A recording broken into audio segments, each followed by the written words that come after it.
Ang Quezon Power Philippines Limited Company, QPPL, ay naglalayong magtayo ng isang 1,200 megawatt na liquefied natural gas, LNG, na planta ng kuryente pati na rin ang isang onshore regasification at storage facility, na tinatayang nagkakahalaga ng 71 bilyon pesos sa Mauban, Quezon. At bago natin ituloy, kung ikaw ay bago pa lang sa aking YouTube channel ay huwag kalimutan mag-subscribe at e-click na rin ang bell icon para lagi kang updated sa mga bago kong upload video. Tulad ng bawat pamantayang Maynila, sinabi ng QPPL sa mga dokumento nito para sa public consultation para sa sertipiko sa pagsunod sa Environmental Compliance Certificate submitted to the Department of Environment and Natural Resources, DENR, ang pagtatayo ng San Francisco Power Plant ay naka-schedule noong 2024, at ang mga commercial operation ay nakatakdang magsimula sa pamamagitan ng 2028. Sinabi ng kumpanya na ang iminungkahing proyekto ay isang LNG import terminal at combined cycle gas turbine power plant. Gagamitin ng planta ng kuryente ng San Francisco ang LNG bilang fuel at fuel oil bilang backup. Ang proyekto ay naglalayong magbigay ng tuloy-tuloy na supply ng kuryente sa Luzon.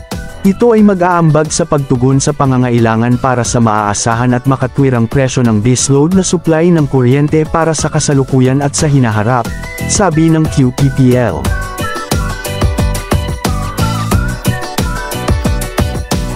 Bilang resulta ng mas malaking supply base at mas mababang generation cost, magkakaroon ng mas mataas na kalakalan, at mas mababang gastos sa kuryente sa hinaharap na higit na magpapabago sa mga komunidad sa mas maunlad na mga komunidad.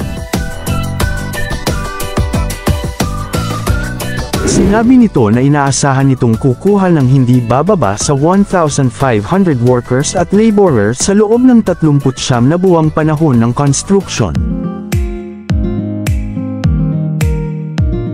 Ang proyekto ay magkokonekta sa National Grid Corporation of the Philippines, NGCP, sa pamamagitan ng bagong dedikadong 230 kV transmission line na ilalagay sa loob ng umiiral na 31 km right-of-way transmission line ng QPPL at San Buenaventura Power Limited, SBPL, sa substation sa Tayabas, Quezon. Ito ay katabi ng QPPL's 470 MW coal plant at SBPL's 500 MW supercritical coal-fired power facility na pagmamay-ari ng joint venture sa pagitan ng mga affiliate ng Meralco Power Gen Corporation at EGCO Group. Ang pagsusumiti ng QPPL sa DENR ay inihanda ng GHD Proprietary Limited. Samantala, isang 500 milyon pesos, 3.18 megawatt hydroelectric power plant ang itatayo sa Happy Valley Village sa San Isidro, Northern Samar, na magpapalawak ng alternative energy sources sa probinsya. Sinabi ni John Allen Bourbon, pinuno ng Northern Samar Provincial Economic Development and Investment Promotions Office, PEDIPO, na nagsagawa ng groundbreaking ang mga opisyal ng proyekto noong linggo. Ang planta ay matatapos sa 2028. Ito ay itatayo sa ilalim ng joint venture sa pagitan ng Energy at Building Applications Technologies Corporation, EBATEC at Northern Samar Electric Cooperative, Incorporated, NORSEM-ELCO. Ang hydroelectric project na ito ng EBATEC ay isasama sa sistema ng pamamahagi ng NORSEM-ELCO, na magbibigay daan sa nabuong kuryente na lampasan ang mga gastos sa paghahatid. Ang setup na ito ay inaasahang makakabawas sa mga gastos sa kuryente para sa mga miyembrong consumer ng 0.4482 pesos kada kilowatt-hour, sabi ni Bourbon sa isang panayam sa telepono noong Lunes.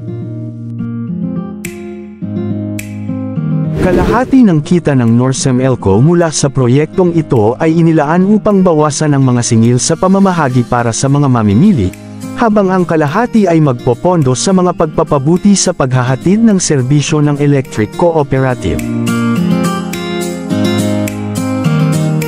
Sa isang pahayag, binigyang diin ni Northern Samar Governor Edwin Ong Chuan ang kahalagahan ng pagdadala ng mga alternatibong mapagkukunan ng enerhiya sa Northern Samar, na kinikilala ang papel na ginagampanan ng mga proyekto ng renewable energy sa sustainable development ng lalawigan. Ang EBATEC, isang nangungunang kumpanya sa energy at building solutions na may 17 taong karanasan sa industriya, ay nagdala ng mga proyektong nababagong energy na may kabuuang 375 megawatts at mga proyekto ng substation na umaabot sa 535 megavolt amperes, MVA, sa buong bansa. Ang San Isidro Hydroelectric Project ay ang pinakabagong karagdagan sa kanilang lumalaking portfolio, na gumagamit ng advanced hydropower technology upang magamit ang likas na yaman ng Northern Samar.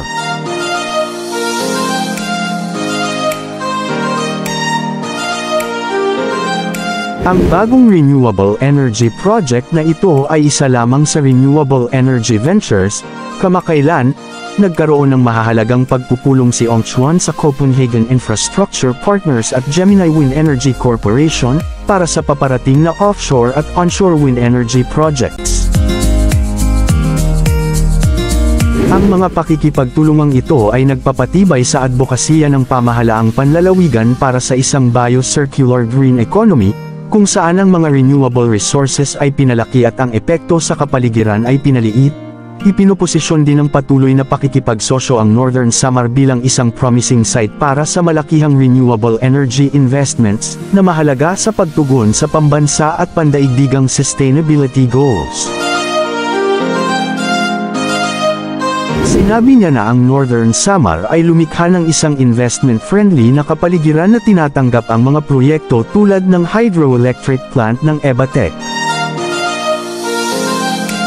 Ang mga hydroelectric power plant ay karaniwang itinatayo malapit sa pinagmumulan ng tubig. Gaya ng ilog o sapa, ang dami ng kuryente na maaaring gawin ng isang planta ay depende sa dami ng daloy ng tubig at ang pagbabago sa elevation, o head of the water. Ang hydroelectric power ay isang renewable energy source na nagbibigay ng 19% ng kuryente sa mundo. Ang ilang bentahe ng hydropower ay kinabibilangan ng flexibility, high-value power, suitability for industrial applications, at reduced CO2 emissions.